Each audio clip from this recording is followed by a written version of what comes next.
where we talk about things that touches the bone and the bone marrow of the polity. It is on record where we discuss the actions, the inactions of government, ministries, departments, and agencies, as well as business and health affairs that shape our worldview. The program also encapsulates personalities and institutions that make the decisions that affect the lives of people one way or the other. And then we also avail you, our listeners, the opportunity of calling into the program and ask questions from our guests on the topic of discussion.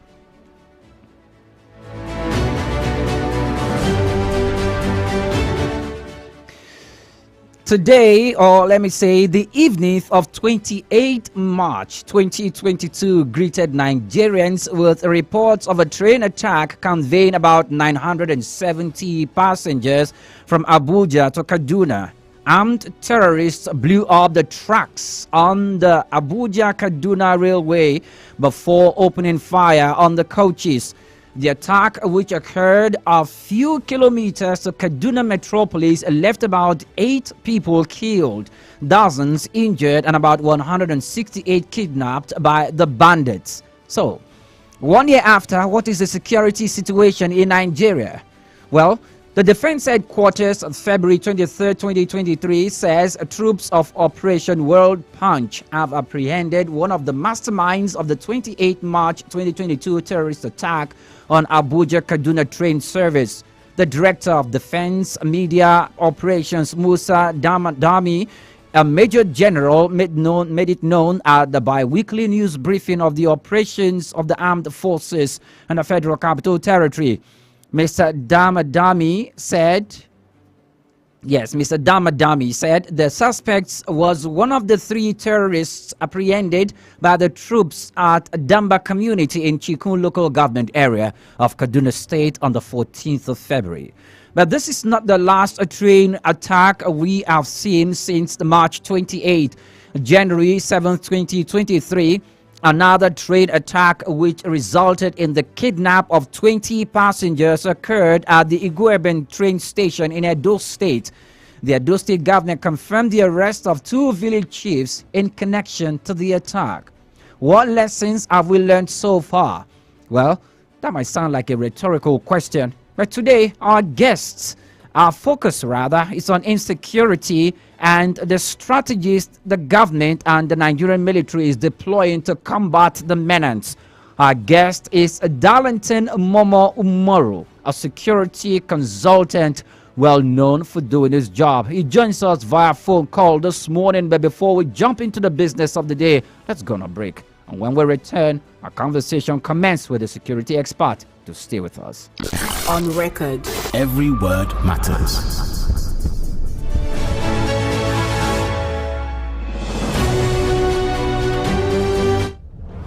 Welcome to On Record. Every word matters.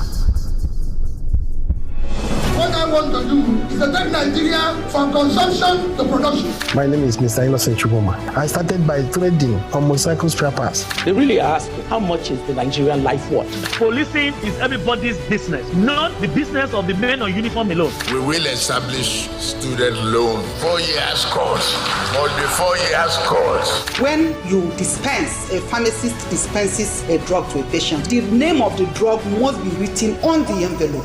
On Record is a 45-minute program where we discuss the actions, inactions of government, ministries, departments, and agencies, as well as business and health affairs that shape our worldview. Join us 9 a.m. every weekday on your urban lifestyle station, High Impact 102.1 FM. On Record. Every word matters. Everywhere you go, we're with you as your urban lifestyle station. At 102.1 FM. On Record. Every word matters.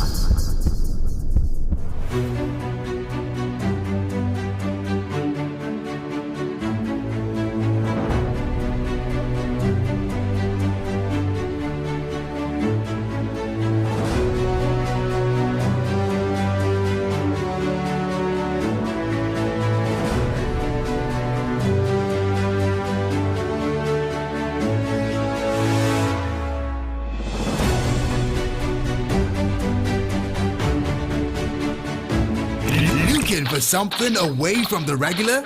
Television shows that will keep you glued to your screen? Then High Impact TV is your best choice. We give you the best television shows, educative and entertaining programs. Keep a date with our breakfast show, Tea or Coffee. Weekdays 7 a.m. to 10 a.m. Newspaper review. Weekdays 8 a.m. to 9 a.m. Midday special. Weekdays from 12 p.m. to 2 p.m. We also keep you informed with news around the globe every day 9 p.m. to 10 p.m.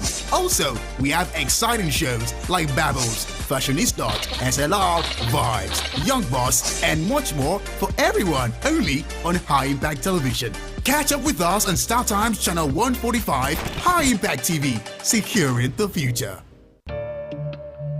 Do you know bad production can kill a great content idea? Do you want to have a photo shoot, audio production, or do you need a professional voiceover artist? Do you simply want unmatched cinematography, video production, or just event coverage, such as weddings, birthdays, or burials? Or do you need a space for meetings or conferences? All these are possible with High Impact Studios. Don't bring down your creativity, let's help you take it high. And out of this world with our state-of-the-art equipment and first-class studio space. We give you the quality you deserve at the best rate. For more details, call 0706 393 5694 or 0915 958 1881. High Impact Studios, the future. On record. Every word matters. Welcome back, and many thanks for joining us on the program. I told you earlier on we'll have Darlington Momo Umoro join us. He's a security expert. Whilst we're still trying to get him, let me continue to furnish you some of the details on what transpired in the Abuja-Kaduna train attack and the Edo State Igweben train attack. Now, Edo State government announced the arrest of 2 village heads and 7 others in connection with January train attack that led to the abduction of 20 people at Igweben train station. Chris Nehikari, Commissioner of Communications and Orientation, Edo State, disclosed after the State Executive Council meeting in Benin on Wednesday, 19th, that was 2023 in January. And he says the success story in the kidnapping is that 7 suspects, 2 village heads, were arrested and are cooperating with the investigation. Ikare said the 2 remaining passengers in the capacity had also been rescued by security chiefs and security agents. Initially, 32 hostages were reportedly kidnapped, but the figure later changed to 20 victims, with many rescued earlier the month. And of course, we heard stories of how some persons were able to escape by themselves from the hands of their abductors. On January 7th, 2023, at about 1600 hours, an unspecified number of herdsmen armed with AK-47 rifles attacked the train station at Igweben, Edo State, and kidnapped an unspecified number of passengers who were waiting to board the train to Warri. And Chidi Nwabuzo, spokesperson for Edo State Police Command, said that it's Nigeria's second mass kidnapping using train station. Of course, the first one was the Abuja-Kaduna train attack, which happened like 10 months ago before the Igweben train station attack, and the event occurred less than a year after bandits attacked the Abuja-Kaduna train on March 28th of 2022, killing 14 passengers and kidnapping 65 passengers. I could remember vividly when that particular train attack occurred. And Nigerians, there was a large outcry, most especially they were calling on the government. Where are your protective strategies? I mean to say proactive strategies, that the government was not proactive enough. The military was equally called to question, the Nigerian police force. So the question that struck a lot of us in the media and in the industry at that particular time is, what can happen that, when something happened, do we take precaution? Do we take actions ahead? Do we take proactive steps to make sure that such acts does not happen again? It doesn't take 2 days or 3 days a plan to attack a train. for the Abuja Kaduna train station attack, what we're meant to understand is that terrorists spent some time, a week or two. We don't really know the specified amount of time they spent, but it was we knew that it spent a considerable amount of time, planting improvised explosive devices on the train stations to blew up the train tracks so that to destabilize the train when it's moving on its tracks. And after they do that, they shot at the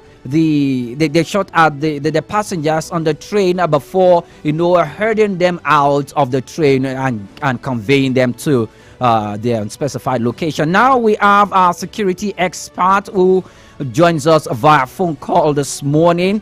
He is Darlington Momo Umoru, is a security expert, and he joins us via phone call this morning. Good morning. Hi, Chief Darlington Umoru. Good morning, Lagos. Good morning, Nigeria. It's great to have you once again on our program. My pleasure. Any day, anytime. Yes. Service to the nation is what we have pledged to do and do well. That's great, sir. Now, let's go into the business of the day. Today is March 28th, and it's like 1 year after the Abuja Kaduna train attack occurred, and probably like 10 months after the Igueben train station attack in Edo State. How can you assess the state of insecurity currently in Nigeria? Well, the state of insecurity, if you are talking about the moment, a lot of improvement has come on board. But between before 2015 and up until a year or two ago, the situation was really bad. It was really appalling. And then it brought a lot of challenges, one, to the government of the day, and then two, to the individuals, the ordinary man, who didn't have what it takes to actually secure himself, because the Nigerian rules does not really permit individuals to carry assault rifles.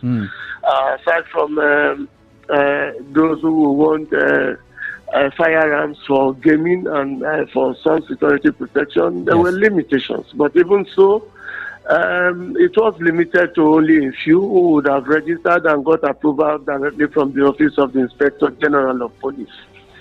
And so ISWAP ravaged, and so Boko Haram ravaged, and so we also have bandits ravaged. And then the government was challenged at a point in time, because acquiring equipment to countering the activities of these criminals or necessary individuals became a challenge to even the government, because it was as if some of these criminal elements, these terrorists, were actually carrying more sophisticated weapons.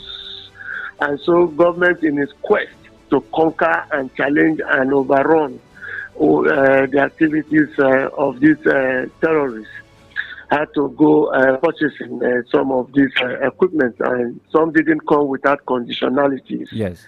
Remember the conditions America gave in the sale of the Tucanos. Yes. Apparently, that was one of the reasons why the Nigerian government went to court to challenge the nomenclature of the bandits. Okay. Up until when the court declared the bandits terrorist groups. That was when the Nigerian government was only now allowed, became only now possible for the Nigerian government to subsume that challenge of not deploying certain equipment to fighting the bandits as well. And you remember that the court did declare the bandits terrorist group or groups. That was when the Nigerian government was now internationally legally free to deploy the use of the Tucanos on both the bandits, the Boko Haram, and ISWAP, as the case might be. Okay, Mr. Amoro, thank you so much. Now, let's consider the space for which the Abuja Kaduna train occurred, and 10 months after, the same thing repeated itself in Edo State. So there is this call, there is this outcry. Immediately it happened in Edo State that the military and the government, who saddled with the responsibility to fight issues with regards to terrorism, banditry, and any other form enemy of state, didn't take proactive measures. Would you see that that as the lack of a proactive measure or an oversight? Well, I wouldn't say it's an oversight. Speaking from the viewpoint of know-how, from the viewpoint of knowledge, many speak spontaneously as a result of sentiments or pains from their hearts. Okay. But they really do not understand that everything has a workability plan. Everything has to be followed according to the constitutional provisions. A security arrangement is a chain, it's a network. With the numerical strength of the Nigerian military, juxtapose that on what they face today. You cannot really have the military in every train station. I repeat, you can really not have the Nigerian military protecting every train station or railways. Now, the constitutional provisions for such things, internal arrangement for security, is the deployment of security agents. It is when the security agents are overwhelmed, talking about the police and the DSS who will supply information, either pro or during and after. Yes. So there are stages where certain persons are supposed to be deployed. That is a know-how that professionals can only tell you. But the non-professionals will always tell you that because the military is the military should have been at such train stations. Yeah. Particularly because of the occurrence of the what happened between the Abuja and Kaduna corridor. Train attack on that corridor initially, but it isn't so. The Nigerian military as of today is being overstretched. I repeat, the Nigerian military for today is being overstretched. Now, the activities of the terrorists is more up north, talking about the northeast. Oh, yes. Okay? Then if you bring it down to bandits, it's more in the northwest. Okay, then a little impact of the issue of headers. Yes. Headers farmers in North Central. Now, this is the division particularly, and then to the west, to the south, you have to the southwest region where we have had activities carried out by ISWAP, as claimed by ISWAP. Yes. Talking about the bombing in the church in Ondo State. And then you also have activities of kidnap by bandits also in the southwest. In the south it's a different ball game. In the southeast it's a different ball game. We have other insecurity problems in the southeast that are not completely related to some of these bodies I just mentioned. Yes. Aside from a pocket of it and accusations from one person or the other. But instead, we have the issues of the ESN in the southeast, and then we have the issue of the unknown gunmen, and then we have the issues of some persons in foreign land dishing orders to some militants in the southeast. Yes. And of course, you heard about the killing that just happened again in the southeast, even after the elections. And so all of this demands the presence of the military. And the military are stationed in most of these places to tackle terrorists, basically, and the bandits. Well, I don't like calling them bandits anymore, forgive me, but for the purposes of clarification and specifications. That's the reason I still want to separate, I still say bandits, so that you understand the difference between the bandit and then from CSWAP and then Boko Haram. The Nigerian military is spread across the whole of this. Now, we even have internal security problems that are meant to be tackled by the security agents, talking about the Nigerian police, the DSS, and the rest of them, that are even having the military bring draft drafted in. We have issues of kidnap, you bring in the military. Yes. You have kidnap of armed robbery, you bring in the military. You have problems Elections. of bandits, you bring in the military. Yes. You have election issues, you want to bring in the military. You have issues of Boko Haram, you draft in the military. You have issues of ISWAP, you bring in the military. And if you look at this whole circle, what is the numerical strength of the Nigerian military as of today? What is the numerical strength of the Nigerian police as I speak with you today? Forgive my choice of words for what I want to say now. I'm not even sure the police is even sure of its total number, the total number of personnel in the police force as I speak with you now. Because the record we often use, the research record number we often use are those that have been there for a very long time. Okay. Recruitments are made annually and periodically. A policeman, if you want to follow the findings in research, it will tell you that for every 24 hours a policeman is brought down. One policeman is gone down. For one reason or the other, it is whether they are maimed or they are brought down, whether they are taken out. So all of these records, do you minus them from the total number of men you have in the force? Okay. Talking about the DSS and the others, it is like that. So those who are saying that some of these things, the military should have been drafted, Nigerian government may not be proactive. Yes. The DSS, the issue of the DSS is that which is supposed to carry out intel and give reports, work hand in hand with other agencies and give proactive report on expected insecurity situation at certain places. And so they are deployed into some of these places. You may not know them. You are not meant to know them or see them. Most of them go under the cover, aside from when they are going for arrest. Okay. But again, what is the numerical strength of this person? Okay, this personnel or this Chief agent? Umaru. Chief Umaru, please let me butt in here. Now, you mentioned that the Nigerian military at the moment now is overstretched. And I looked through a document where it said that currently, as we speak, the Nigerian armed forces is either 1 million or a little bit below 1 million for a population for 200 population as a country in Nigeria. Then when we look at the Nigerian police force, they talked about either it's somewhere between 500,000 or a little bit below 600,000. Now, according to the United Nations, not even up to 500,000. Not even up to half a million. Okay, now. Just a moment, sir. Just a moment, please. As stated by the United Nations. Yes. Just a moment. Policeman, how many persons one policeman is supposed to be guiding or protecting? Yes. And all of just that. a moment, Chief Umaru. Now, according to the United Nations, about 340 police officers were supposed to, police, given the strength, they're supposed to police like 100,000 persons.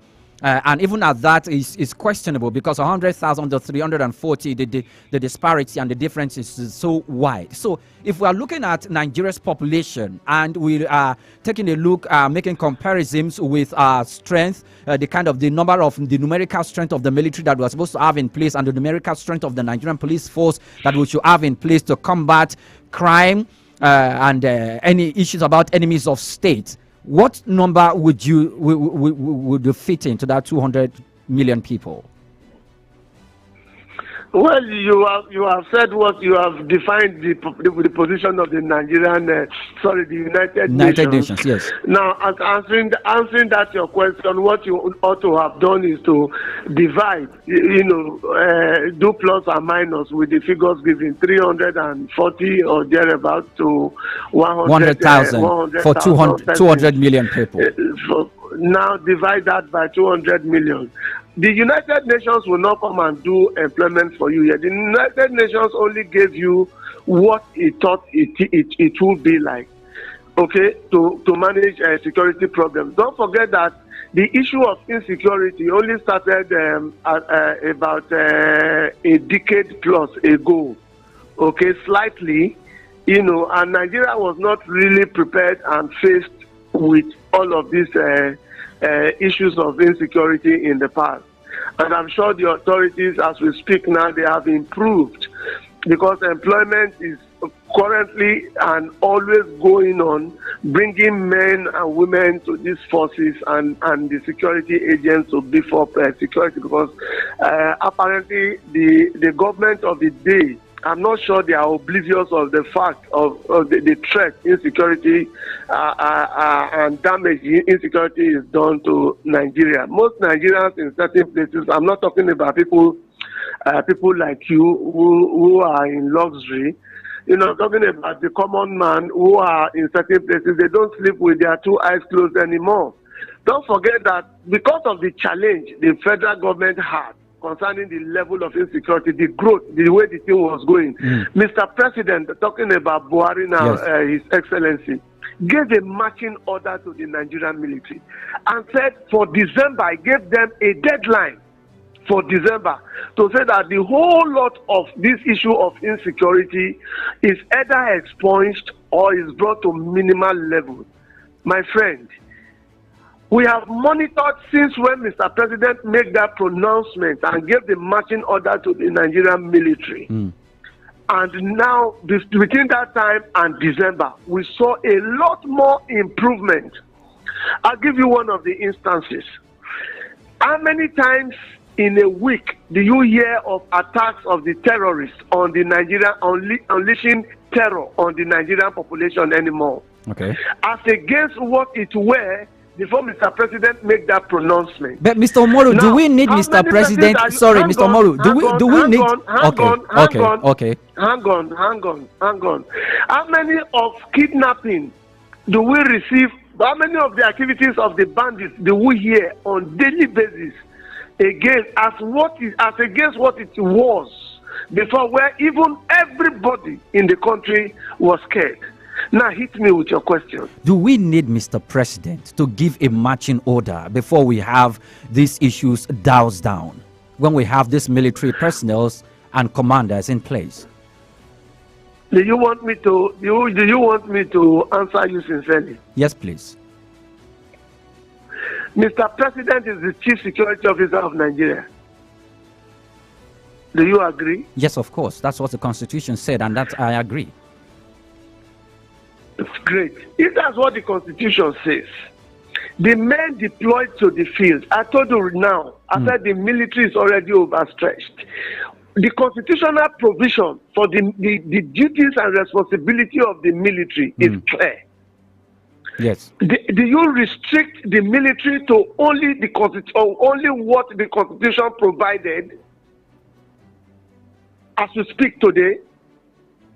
The police has a clear-cut constitutional provision as to what their limitations are. The DSS has. Isn't that correct? Now, at the end of the day, they all synergize. They all have meeting points where they work. But this same Nigerian military today, like we said, if me and you have agreed that they are stretched to the extent that they are even brought in to help during electioneering processes in this country. So you would agree that if the military is being drafted into almost all the activities, that is because the military is capable. Now, if the military is capable and then we are having all of these problems, and Mr. President calls the chiefs. Okay. You know, when I say the chiefs now, you know what who I'm referring to. Yes. The chief of air staff, the chief of army staff, the chief of naval staff, and the chief of defense staff. Yes. Okay? When you have all of this, you remember the train issue, the captives who were taken by the bandits for the train from the Abuja-Kaduna corridor. Yes. It was the military, talking specifically about the chief of defense staff, Irabo, who constituted a committee that interfaced with the bandits to get the release of every last person that was remaining there that was in the hands of the bandits. Do you remember that? So it tells you that Mr. President, as the number one citizen of the country, whoever is the president of a country at a given time, can give a marching order to all of these persons or remove them, and then they will tell you what their challenges are. And if you hold a meeting with them and they tell you precisely what their challenges are, it is the onion now is on their principal, who is the president of the country. I'm not talking about currently now, whoever is the president now. Okay. I'm talking about whoever is sitting in that position as the president. Yes. The chiefs will actually, or the security heads will actually give the report and say, these are our challenges, and those challenges will be addressed. Okay. And now, if those challenges are addressed, whoever is their principal cannot give them the matching order. Okay, we are giving you whatever you want to tackle this. Okay, between now and then, now that you are having what you needed to tackle this, I want to see the result. Even in offices, just a moment, please. We are due for a break, but before I go, in just a minute, I just need you to answer this question on the affirmative or not. That means if the military at the moment is, scheduled to take charge of only their constitutional responsibilities and not deployed out of those constitutional responsibilities which has been given to the Nigerian police force to tackle, that means we will be able to see a better result than what we are seeing at the moment. We are seeing a better result now. Let's not pretend about something better than what we currently have. No, Mr. Moro, the reason why I'm saying this better yet. In the world, let me correct you, my brother. No, just a moment. No, just a moment, please. Because the reason why I said that, on the 25th of February, there was an attack in Borno State while elections was going on. And we also know that the military were deployed into these places too. So if you said the military has been overstretched and the responsibilities that has been given to the Nigerian police, most times the military is being drafted into these issues, and it tells on the military strength and the capacity as well for efficiency and effectiveness. So that's why I'm asking the question: if we make a complete demarcation, will it suffice? Yes, please. I answer you, yes, my brother? Please. Yes. There's nowhere in the world, even America, nowhere in the world where you can completely end the activities of insecurity of criminals. Okay. Criminality started with the creation of man.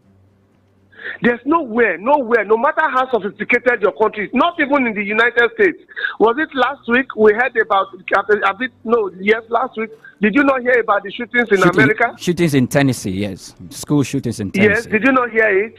Now, in Nigeria, you do not expect that those people will not want to show relevance at certain times by bringing out some pockets of activities to say that we are still alive.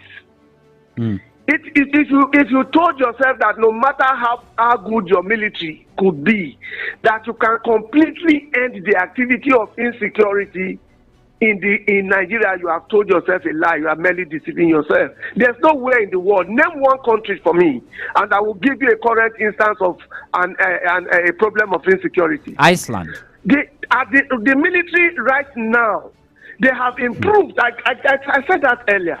They have improved so much more that I asked you, I said, how many times before we wake up with killings and kidnap of people on day? What? Not just 24 hours, every 3, 4, 5 hours. Okay. Now, Mr. Moro, we're due for a break. Let's go on a break. And when we return, we will take our conversation to another aspect and another part where we discuss the military strength and the capacity and what we hope to achieve as the days come by. And my conversation this morning has been with a security expert, Darlington. Sorry, I beg your pardon. High Chief Darlington Momo Umoro. We'll go on a break. And when we return, our conversation continues. It's on record where every word matters. Do stay with us. Please stay on the line. Please stay on the line.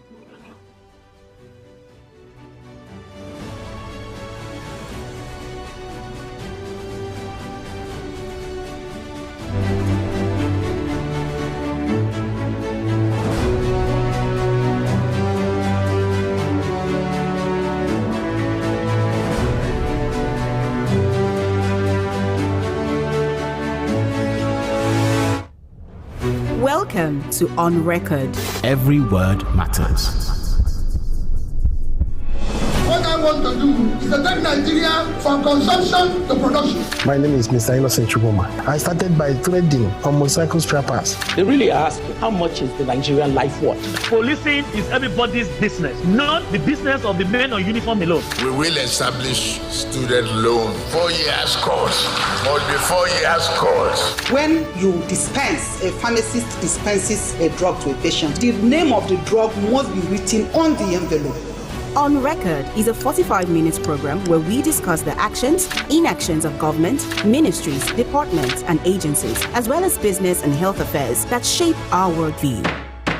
Join us 9 a.m. every weekday on your urban lifestyle station, High Impact 102.1 FM. On Record. Every word matters. On Record. Every word matters.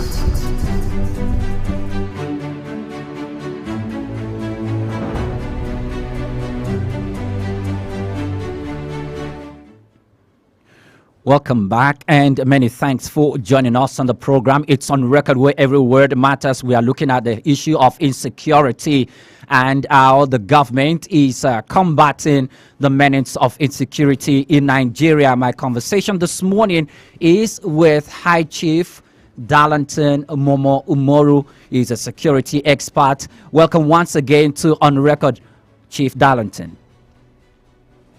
My pleasure. Yes. Let's take the conversation to another level. Now, talking about intelligence, must we need the presence, the physical presence of the Nigerian armed forces to combat all the forms of crimes that they've been, scheduled to undertake? Take that question again, please. The physical presence, like we deploy boots on ground to combat any problem that has to do with insecurity and the water. But that is no. That is not what it has been, man. You don't necessarily need physical. Let me say this to you, please. The Nigerian military, talking about the Navy, the Army, the Air Force. Yes. They all have their intel departments. The DSS has, the police has. They cannot reveal to you how they go about some of this intel gathering. Yes. But let me say this to you quickly. Many of the erroneous beliefs that Nigeria is short of equipment to do intel gathering, and so in most times they do physical intel gathering using personnel on ground. Yes. Intel gathering is not only the use of, it does not involve or entail the use of technology, IT alone. No. You need both manpower on ground, and then you also need electronic gadgets to also gather intel. We're talking about the CCTV camera that are monitored from certain places. Mm-hmm. If you take the instance of Lagos, if you take Lagos as an instance now, you'll find the CCTV camera in all the in major places. Beyond using the CCTV cameras in Lagos for security, they are also being used to monitor certain other activities. I don't know where you drive to in Lagos. I'm sure you would have heard stories of certain persons, if you have not been involved in such things, certain persons who receive text messages on their phones as a result of maybe defaulting in vehicular papers. Yes. Like vehicle license and insurance and all of that. Yes. That is not captured by anybody on ground. You just drove your car past a point like a traffic junction, and then you receive a text message. This is what is also done abroad. Okay? Yes. So I'm just using what is in Lagos. In the northeast, you have plenty of IT gadgets, which the military is using to monitor some of these activities. But again, I will tell you something. Most of these gadgets are monitored at the situation rooms. For where deployment is now made to counter whatever activity is discovered. Now, what is Intel? Intel is about information and processing. when you process those information that you gather, whether in a raw form or in whichever form it comes, yes, and then you process them, it gives you an idea. When you're talking about proactiveness, you have what is called undercover. You need physical persons on ground who will go like undercover agents, yes, and then mingle up with you people with whatever you are planning to do and all of that, and then at the end of the day, yes, the thing is busted. You don't need spirits to come and do all of that. You need persons, and you need to mobilize them very well. Whether you are using IT gadgets, they are monitored by personnel, by some persons in certain situations that you cannot have access to. And whatever is achieved there to every 24 hours is processed, and then information is given. We have seen situations in this country where about 2 years ago, where the DSS submitted, the DSS were proactive and submitted a security report to the presidency concerning the activity of somebody who was to move from North Africa through the Sahel and then to come into Nigeria to hit Abuja in a certain January or December. But that matter was passed on to the NIS, who are those monitoring the border. Now we are talking about synergy. Yes. It is not the responsibility of the DSS to carry on. They have done, they did their own bit.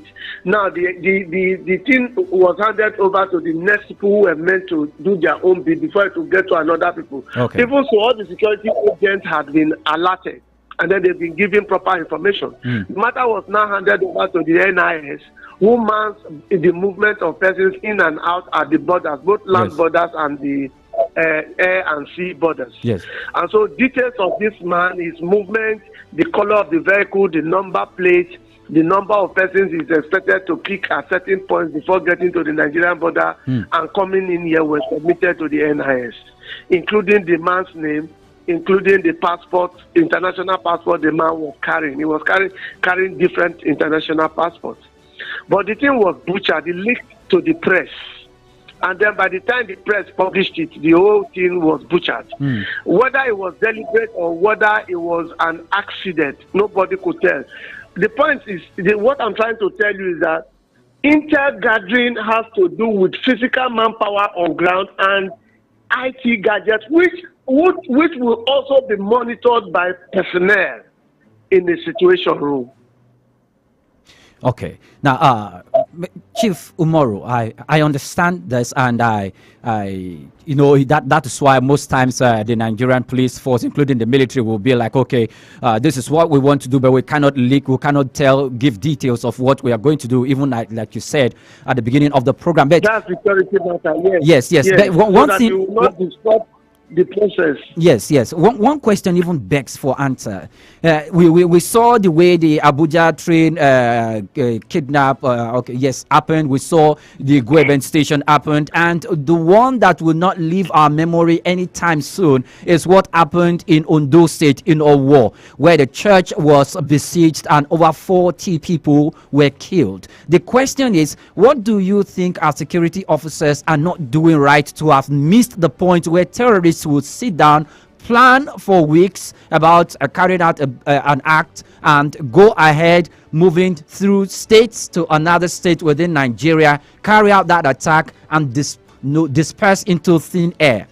We know that it's not all the cases that are successful. We know that there are issues where Nigerian military have intercepted them as well. But there are some cases where they just slip through, and it just everybody is startled and rattled on the way they carry out that attack.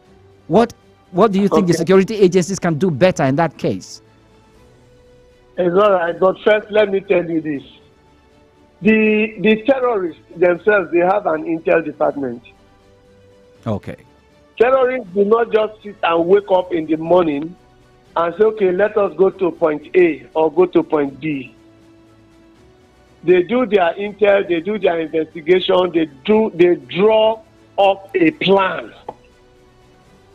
of movement, plan of time, and all of that is contained in their own plan as well.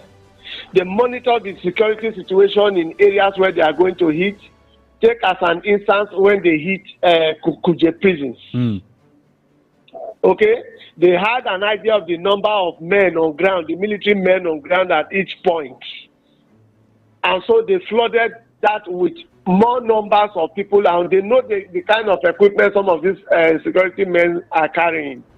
And then they try to see what they can do to beat what is on ground.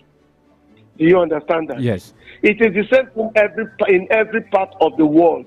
You see, the mistake some of us make, particularly when we don't have the know-how, is that we just think that these people are not intelligent. They don't know what they are doing at all. They do. They make their plans. Before they hit a place, they would have visited that place. They would have known what is going on there. They would have known the best time to hit. They would have considered the security situation in those places. Peradventure, there is going to be a reprisal. Peradventure, they are going to be countered. They have an idea of all of that, and then they go back to their own drawing board, and then sometimes they plant some people in those places who will be giving them first-hand information as they are moving. Do you understand all of that? Yes. And so, it is not about what our security agencies are not doing right. Okay. It is about counter now. These people are not, they are criminals, but they are not too stupid. They are not too stupid. Of course, you heard the other time when Mr. President talked about international interference. Yes. You heard about that. And at a point in time, you remember that in Sambisa Forest, some white persons were also arrested at a point in time by the Nigerian military. What were they doing in the camp of the terrorists? What is the situation on ground here? Look, I want to tell you this for free, without collecting a kobo from you. The Nigerian military, in terms of all ramifications, are about the best in Africa. I want to remind you about something. This same military and people from irrespective of their departments, whether artillery or whether on intelligence, they go participate on international missions. They have participated in UN missions. They have participated in West African sub-region, ECOWAS missions. And they come back as being the best with medals.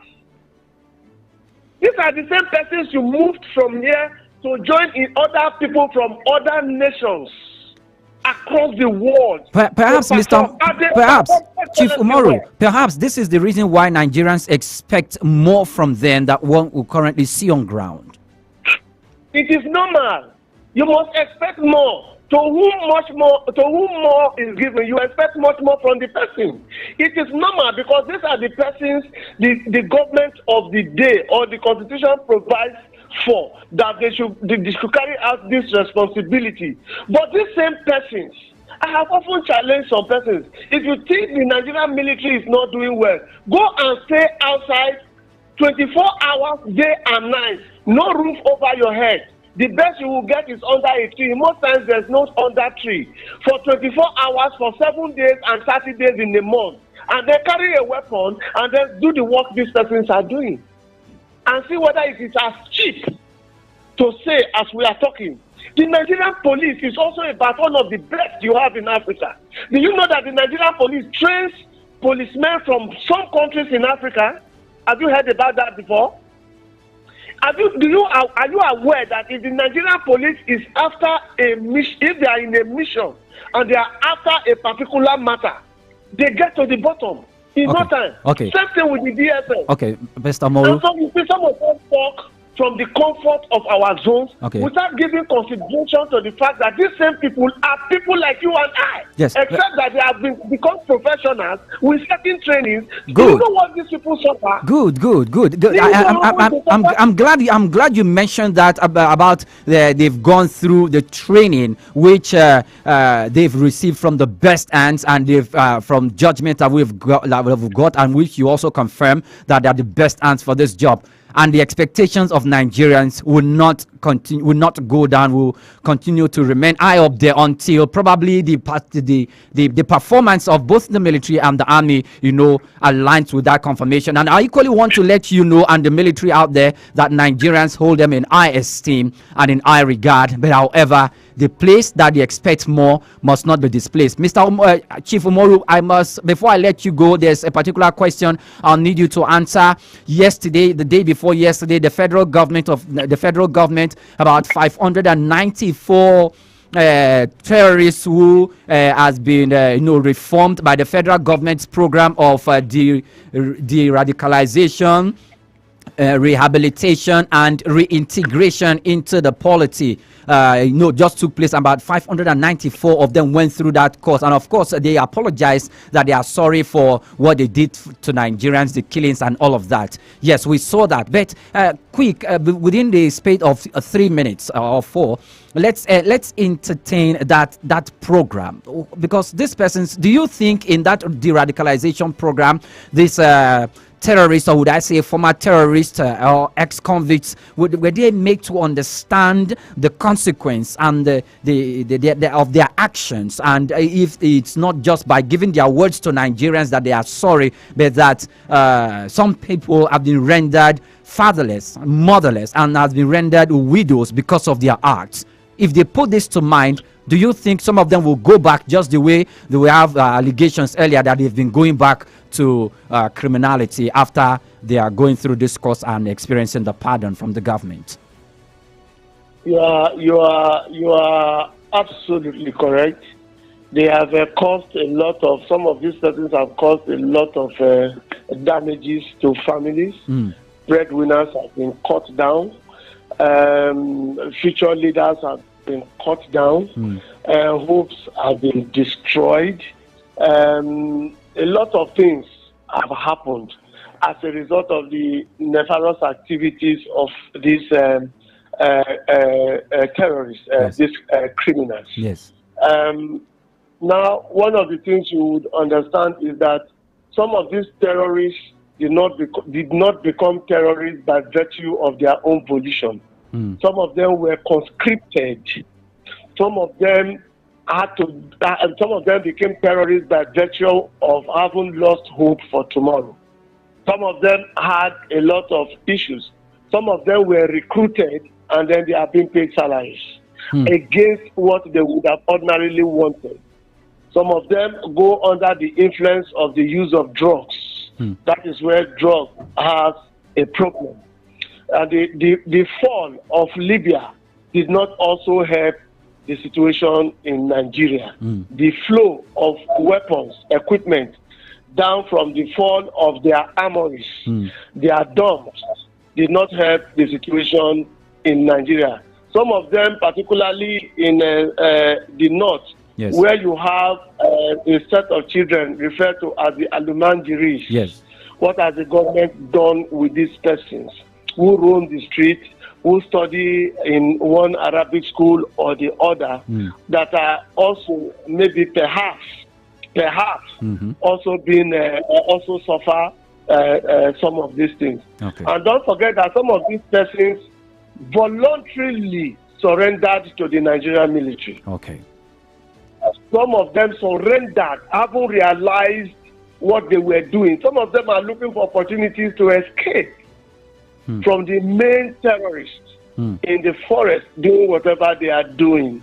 Okay? Okay. And then while some of them were actually captured by the Nigerian military and security agents. And then all of these persons are brought back at somewhere and they are properly scrutinized. Okay. The professional word is profiled. Okay. Profiling. Many of them, undergo all of this, and then it takes a lot of things. It takes a lot of things are put into it, considering their mental situation. All of this they are studied for a time, and then they are considered. They go through what you call reorientation. Yes. And then before they are put back to the society.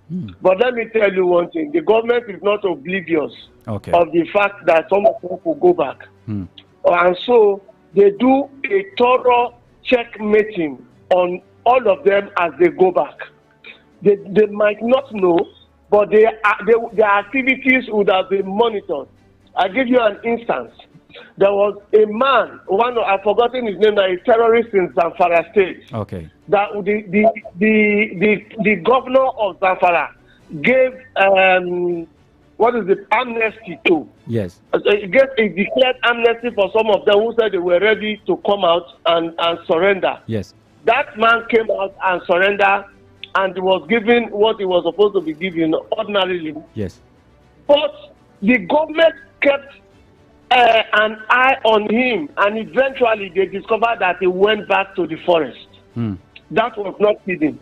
But some of these things are security matters that ordinarily are not supposed to put out in certain windows. Okay. Okay? Okay. This is the way it goes. Okay.